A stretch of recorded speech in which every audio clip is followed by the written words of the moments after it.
All right, today we're going to finish up chapter 2. We're going to be done with chemistry. You're like, yeah, I'm in biology now. Well, they're intermingled, but we'll be done with chemistry today. So now we can go back on. Now, when we finished up the notes, we were talking about water and how it has a polar properties. It means it has poles. Here's your positives. These are the hydrogen end, and here's your negatives, which is the oxygen end. Oxygen's a bigger molecule, so it can pull the electrons closer to it. So that's why it has a negative end, and then you have your positive ends. Overall, no charge. But the thing about having these poles is water is an amazing solvent. It can pull apart compounds because of the positive and negative end. It sticks to itself because of these positive and negatives. All the amazing properties of water is because of these polar properties. So whenever you have unequal sharing of electrons, you're going to have these polar substances. Okay, so that was covalent bonds. Now we're going to talk about ionic bonds. And I talked a little bit about this before. Sometimes, remember, 8 is what they want. 8 is the magic number. They want 8 electrons. Well, if they're in the middle and they got 4 or 5, maybe that's when they're going to be sharing them. But if you've got a metal that has 1 and you have a non-metal that needs 1, has 7, instead of sharing all 7 or, doing all this super sharing, what they'll do is metals really don't care about their electrons that much. It's like, go ahead, take it. I'll give you my 1. You'll have 7. Now you'll have 8. We'll be happy. All is good. So metals will give up their electrons. So anytime you form a bond between a metal and a non-metal, instead of a covalent bond, they're not going to share electrons. Instead, what they're going to do is one's going to give them up and one's going to take them in. And the one that gives them up is the metals, and the one that takes them in is the non-metals. So that's why they call it ionic bonds, because now they're transferring from one to the other. They're not sharing anymore, and you don't have these polar properties or any of that other stuff. You have a complete transfer of electrons. And one of the most common is sodium to chlorine, and I have a diagram. I'll do that instead of babble about it. Okay, but again, the metals are going to transfer their electrons, and now what happens is they're going to end up with charges, because if you have a metal and it has 18 protons and then it had 18 electrons, but it gives up 2, now instead of being a charge of, being a neutral charge of 0, it's going to have a +2 charge because it lost 2 negative charges. So anytime you form an ionic bond, now you form what they call ions. Ions is they either have a positive or negative charge depending on if they gave up electrons or they picked up electrons. Okay, so that's, again, a charged atom is called an ion.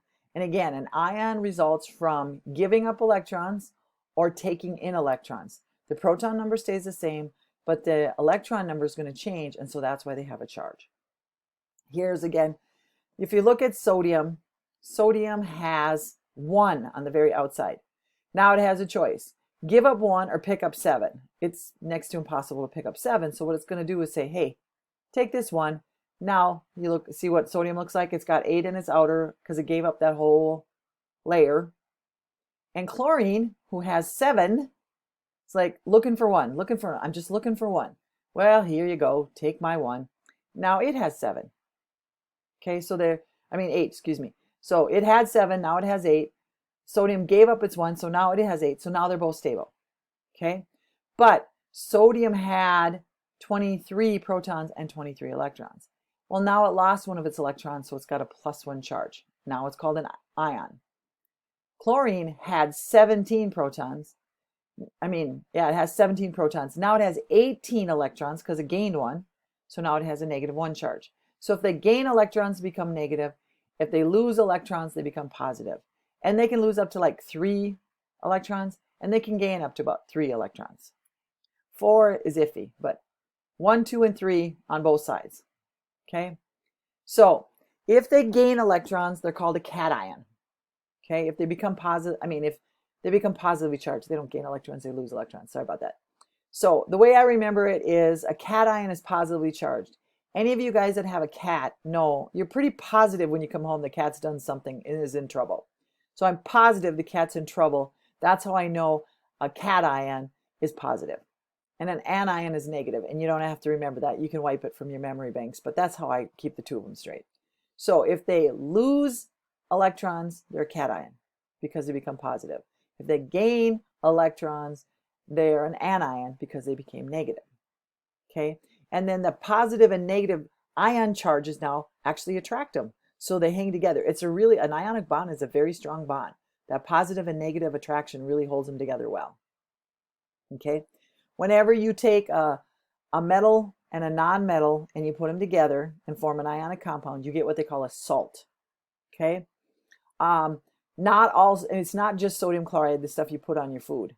There's potassium chloride, there's sodium, iodine. I mean, there's all kinds of salt. Anytime you put a metal with a non-metal, you're gonna have a salt. Okay, so that's a general term. Yeah, we call sodium chloride salt, but that's just a common name. So remember, if it's a salt, it's a metal and a non-metal. Okay, and here they have sodium chloride. And again, most of the time when you find these salts, they're like a crystal. But again, they don't just have to be sodium chloride. There's all kinds. Calcium chloride is a very common salt as well. Okay, so now we talked about the bonds between the atoms. So those are covalent and ionic bonds. They either share electrons or they transfer them. But in between the molecules themselves, you're going to have bonds. Okay, and they're not nearly as strong. Okay, the bond that holds a molecule together is way stronger than the bonds in between the molecules. But the bonds in between the molecules do have a purpose. Okay, they call them weak chemical bonds because, again, they're not as strong, but they do, like in water, the bond between the molecules holds the water together, and that's why water has that adhesive or surface tension and all that other things that water can do, is because the molecules are held close together. The hydrogen from one molecule is attracted to the oxygen from the other end because of those poles. So you do have bonds in between the molecules, okay? And their bonds, what holds them together, helps them with their function. Like I said, with water, it gives it, that's the reason why water sticks to the side. Whenever you look in like a graduated cylinder, you get the little curve down, the meniscus. That's because water's attracted to each other, and so it kind of goes up the sides. And we have bugs that can cruise along the top of the water surface because water has surface tension, because again, those molecules are attracted to each other.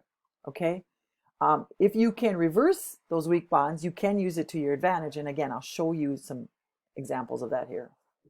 All right, one of the strongest in between bonds, in the molecular bonds, are a hydrogen bond. And again, it's obvious has to be a hydrogen bond attracted to something.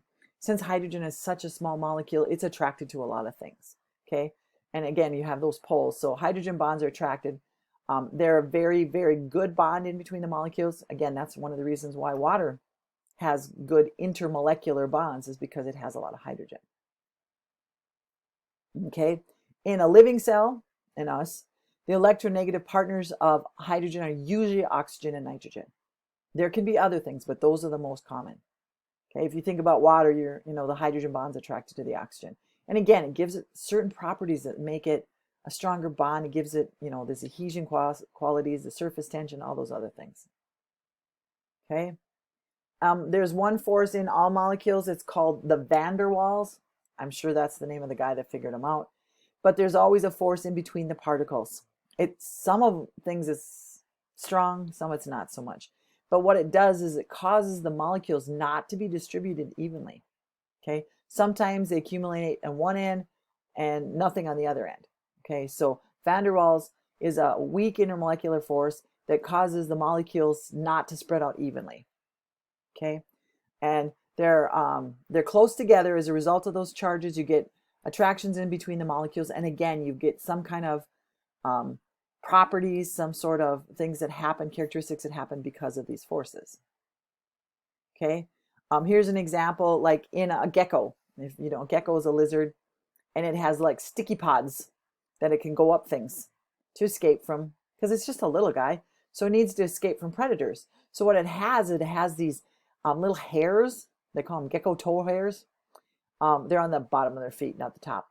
But they actually form an attraction to wall surfaces, and that's why they like little suction cups, and they can go up walls and escape from their predators. And you can see them right here.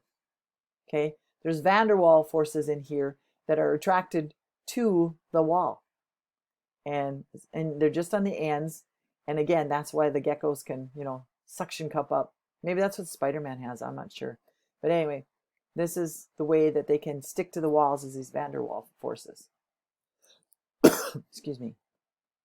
Okay. The molecular shape, the shape of a molecule, is very, very important. If you look in your book, there's all kinds of things about the shapes. There's trigonal planar and pyramidal, and I didn't put that in there because that's more than we need to talk about in here. But the thing to remember about their shape is it determines their job. Okay, the job of molecular, biological molecules, their shape determines what they do. When we talk about enzymes, enzymes have a shape that fits into what they call an active site, and then it joins there, and then it can do its job. Without that active site, it can't work. And if you change its molecular shape, you change its function. Okay. So an example is opiates, morphine, hydrocodone, all those things. What they do is, in our brain, we have naturally occurring what they call endorphins. So if you're in pain, your brain produces endorphins and it helps alleviate the pain. Well, opiates, they have a similar shape, and I'll show you a picture here in a minute. And what they do is the opiates bind to that spot so that endorphins won't be produced. And so, yeah, your pain will be relieved, but if you don't keep taking the opiates, it stops relieving that pain because your body's natural way of taking care of it has been interfered with. Okay, and I'll show you right here. If you look at the shape, I mean, a natural endorphin is actually a much bigger molecule than morphine. Okay, but look at the end here. That's the same. So what will happen is you have receptors in your brain. When your body produces endorphin, when you're in pain, it produces endorphin, and it goes in there and it says, okay, I got this, you're okay. You know, I'm going to relieve your pain with these endorphins. This is a natural thing. Well, when you take morphine, what happens is it takes the place of the endorphin. It does the same thing. It releases your pain, but since this is not natural, once you don't take the morphine anymore, then you're in pain. So that's why opiates become so addicting, is they take away your pain, but they also get rid of your natural ability to take care of pain. Okay. The last part of this chapter talks about chemical reactions, and really what a chemical reaction is you're taking substances and you're rearranging them. You're breaking bonds and making new substances. When we write out a chemical equation, we're representing a chemical reaction. It's like shorthand for chemists. Okay, so when you have a chemical reaction, you're making and you're breaking chemical bonds. What you start with are called your reactants. They're like your ingredients. If you think of a chemical reaction as an recipe, whatever you start with, your reactants are your ingredients. Whatever you make is your products. Okay, and then in a chemical equation, you always have an arrow. The arrow means yields, and it breaks it up into two sides. So you start with the reactants, then you got an arrow, and you end up with your products. And the arrow is what splits it into the reactants and the products. Here's a good example: water and oxygen. I mean, hydrogen and oxygen, and you make water. We have the reactants, hydrogen and oxygen. They react and they produce water. And the other thing to remember is the amounts. See, I have 4 atoms of hydrogen. 1, 2, 3, 4 over here. 2 oxygen, 2 oxygen. So we put numbers in front. These are called coefficients, and we balance the equations. And you'll do that a lot more in chemistry, so we're not going to do that in biology. Don't worry about it. Okay. Okay. So one of the most important chemical reactions in the world and life on Earth, if you want to call it that, is photosynthesis. And in photosynthesis, plants take in carbon dioxide, water, and they produce glucose, which is a food, and oxygen. And then we take in glucose and oxygen, and we produce carbon dioxide and water. So it's a great system if we don't mess with it. Okay. What happens is plants take sunlight, and they have chlorophyll inside these little chloroplasts, and their job is to suck in that power, and they convert carbon dioxide and water. This is glucose. Okay. This is a simple sugar that our cells use to give us energy, and oxygen. So we need these, they need these. We make these, they make these. So it's a great system. And you notice it's also balanced. So we have the same amount of stuff on both sides. Okay. So that's that. We're done with this chapter. So please do your assignment, and we'll talk again soon.